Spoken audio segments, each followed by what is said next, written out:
Hey guys, welcome back to Camp St. A's. So for this activity video, I decided to read you guys a story, which I think ties in really well to the theme that we talked about what does the Bible say about the bad things that we do, and just the rescue plan that God has for us and how he keeps coming after us because he wants to be with us. So this story is one that my parents read to me when I was young, and it's called The Way Home, a princess story. Long, long ago, in a kingdom more majestic than any other, there lived a beautiful young princess, Anna. Anna had not always been a princess. When she was an infant, the king had found her, abandoned in the forest, and brought her to the castle to raise as his own.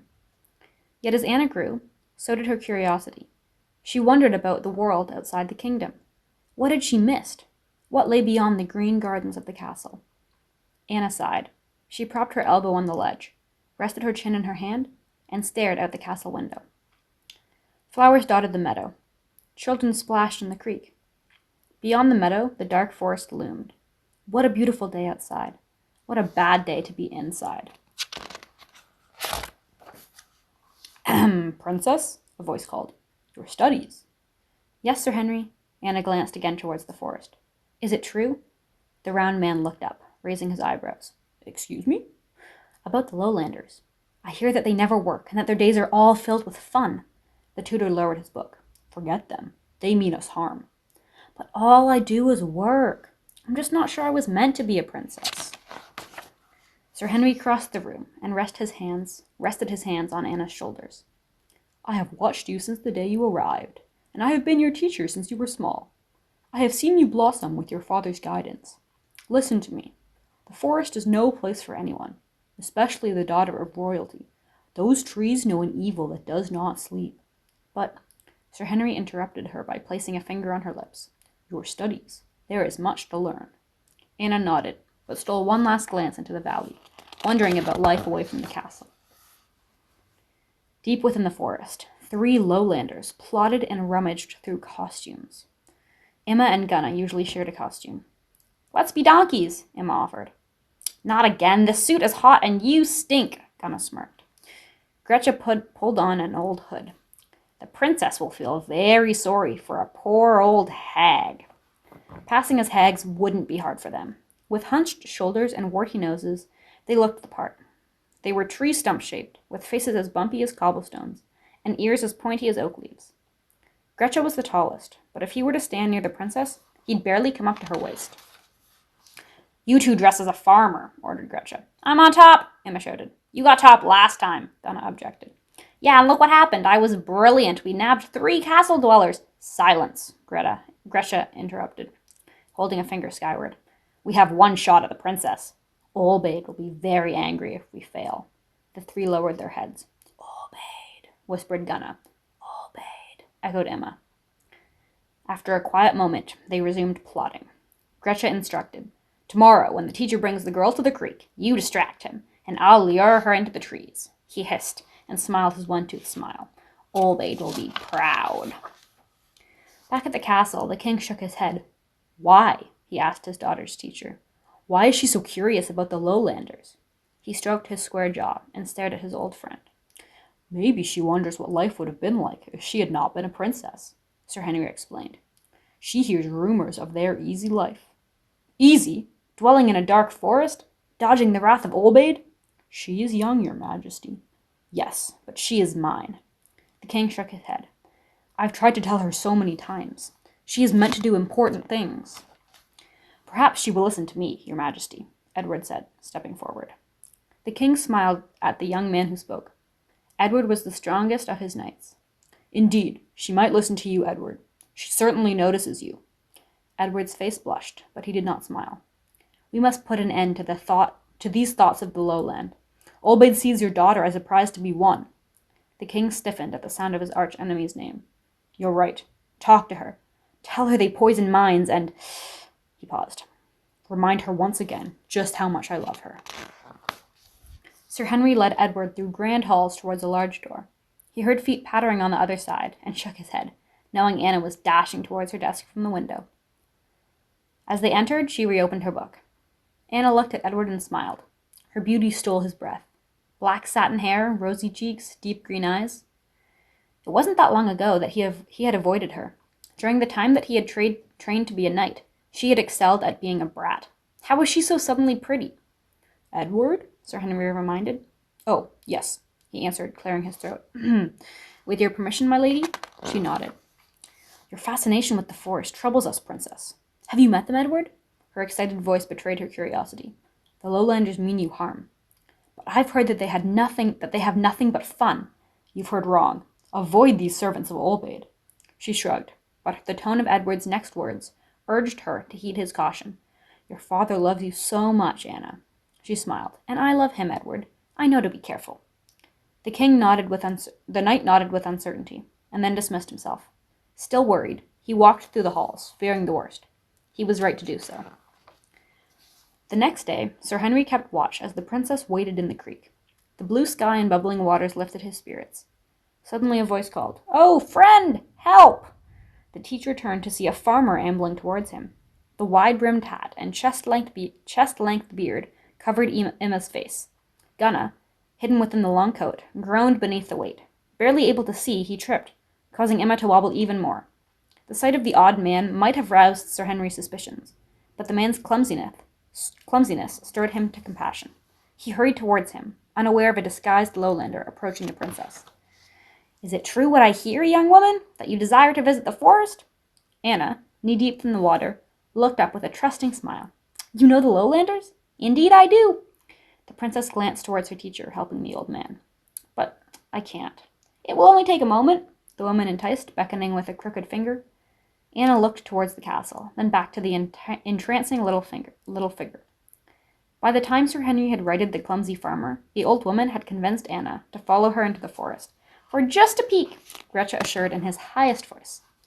Only a few steps into the trees, Anna regretted her decision. She couldn't keep up with the woman.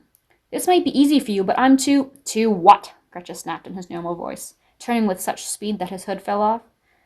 Anna tried to scream, but she couldn't. "Too tall, too pretty, too good for the Lowlanders? You're one of us now," he proclaimed. The princess turned to run, but the forest had closed behind her. "Your king can't save you," Gretchen cackled, rubbing his hands together. Meanwhile, Sir Henry and the villagers searched, but no one had seen where Anna had entered the forest. The princess was gone. When the king heard, he wept quietly. "Who took her?" he asked Sir Henry. "I don't know," the teacher responded sadly. Suddenly, Edward entered, pulling the farmer by the sleeve and leading him before the king.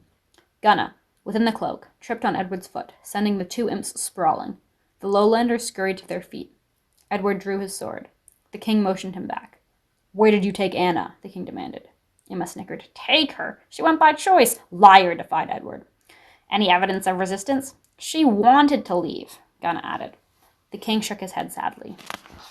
He knew the Lowlander spoke the truth.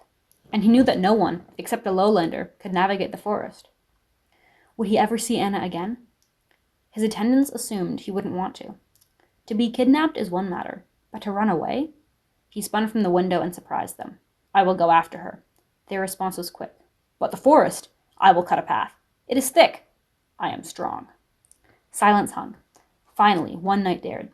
"But she has chosen them." The king replied, "She has been my daughter much longer than she has been with them." And so the king prepared to leave. Vested in his strongest armor, bearing his sharpest sword, emboldened by the kingdom's bravest heart, he stood at the castle gates. Edward offered to accompany him, but the king declined. "This is my job. But you will need help. I'll be fine. You wait here and guard the castle." Edward straightened. "That I will do. When you return, with Anna, you'll find me waiting." Sir Henry apologized again for his part in losing the girl. "You aren't to blame," the king said softly, placing a hand on Sir Henry's shoulder. "This battle was destined to happen." People lined the castle walls, watching the king stride towards the trees. Without hesitation, he entered the forest, and with one mighty slash of his sword, ancient boughs began to tumble. The image of Anna, crawling her way through the brushwood, tormented him. His arms and legs bled from the thorns. Her cuts would be worse. As the fog thickened, Lowlanders mounted resistance. Imps snapped at his legs. Swinging from above, they clawed his shoulders. Lacking courage to face him, they hid in the brush and darted from holes. One flash of the king's blade, and they'd scamper into hiding. They could not slow his progress or lessen his resolve. The forest ended abruptly. The king stepped into a clearing, with his clothing and skin torn. He found Anna, confused, in the center of a village of huts. The forest dwellers had abandoned their huts. The princess didn't run, nor did she approach her father. She stood frozen with shame. He sighed. Her clothing and skin were shredded, her hair matted and caught with burrs. Her back was already beginning to stoop like a lowlander. When he touched her shoulder, she stiffened. "Come back with me," he offered. She said nothing. "Why would you stay?" She had no answer. Not for her father, not even for herself. "Come back to the castle with me," he offered. "But I'm one of them now," she mumbled. "But you weren't made for this." The king was silent. He knew what had to be done. "Looking for me?" The sound of Olbaid's voice made the monarch cringe. "Your daughter is content here. No one is content in your presence." Olbaid's eyes glowed. His bat-wing cape hung to the ground, exposing his clawed feet. "I have come for Anna. She is mine, one of many to come. They cannot resist. You can't keep them from the shadows," Olbaid growled. "I'll give you something better," the king offered. "What could be better than the daughter of a king?" Olbaid laughed, then realized what the king meant. "You wouldn't." The king's silence was his answer. "Give yourself?" Anna turned towards her father. "No," she prayed softly. Olbaid risked no delay. He opened his cape, releasing legions of lowlanders that rushed to swarm the king. Soon, Olbaid stood over the king's lifeless body. "Behold your king, Anna. His love couldn't save you, nor himself." Anna rushed towards her father. Her tears dropped onto his face. "What have I done?" Olbaid yanked her up. "You have sealed your people's doom." He cocked his head, releasing high-pitched laughter. The lowlanders jumped and danced and screamed at the feet of their leader. Anna stood still. "What have I done?" she asked herself again. Kneeling, she took the king's hand and pressed it to her face. Then she felt his hands move. She searched his face. For years, when retelling the story, she would describe this moment. His eyes opened and sparkled, as if saying, "They may try, but they can't kill me." She stood. Olbaid commanded, "Grab her!" "Stop," her father demanded, jumping to his feet. "You have no power over me or mine." The lowlanders crept backwards. Olbaid did too, muttering. He and his defeated followers ducked into the forest. Just then, Emma and Gunna appeared. "We escaped! Anna is ours!" Emma stopped. Gunna ran into him. They stared at the king and then at the empty village. Looks like we came at a bad time," Emma whimpered, slowly backing away. The two turned and ran into the trees. The king turned to Anna, smiled, and extended his hand in her direction. She didn't understand.